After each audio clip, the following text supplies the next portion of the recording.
now, and this guy has been killing it all over. He's a local favorite, tours all over the country now, but he's back here for you guys tonight. So make it loud and welcome to the stage, Gabe Quire!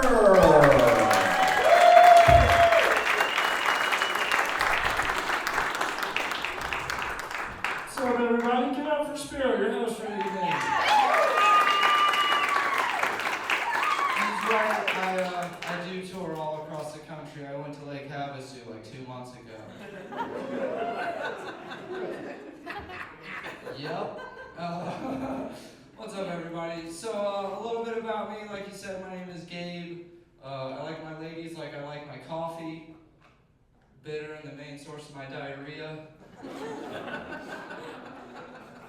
I'm actually single right now. Much like Spiro, my ex passed away. And she starved to death because she couldn't pick a fucking restaurant. Right, fellas? What's with these dingbats not knowing where to eat? It's crazy. I didn't get a Ouija board, I just cut ties. She was kind of a bitch.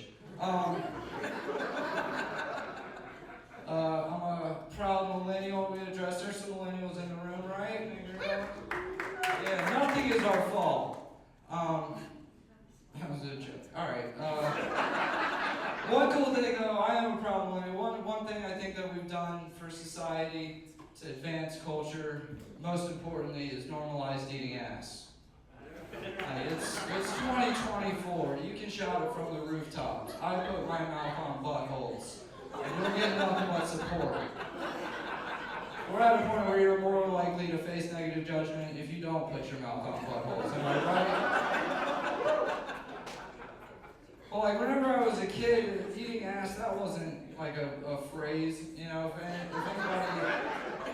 anybody referred to that act, they would say, I tossed their salad. You guys remember the toss salad? How do you guys think that started? You think it was a really messy butthole or a really, really nasty salad? Kind of your modern chicken or the egg. You know what I mean? There are a lot of things that like my parents or like people would say growing up that kind of sat with me weird. You guys remember when your parents would tuck you in at night and they'd say, sleep tight, don't let the bed bugs bite? I remember as a kid, I don't know, it was kind of weird, you know? They were just like, hey, I hope you sleep well. Oh yeah, your bed might be filled with tiny little pests that are going to feast on your flesh while you're sleeping.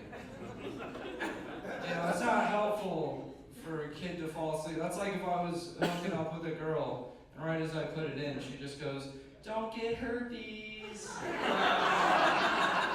know, that's not helpful to the situation. But hey, as a kid, I still fell asleep.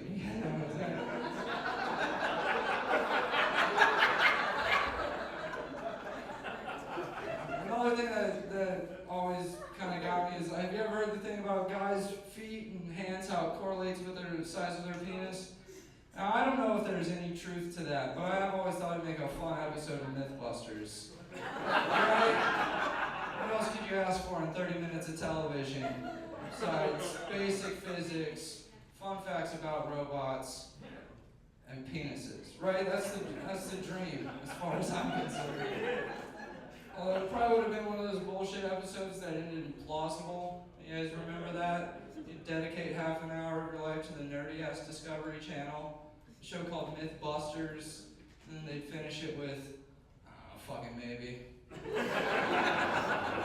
We did our little experiments. You got to see the hot redhead. Come back next week. We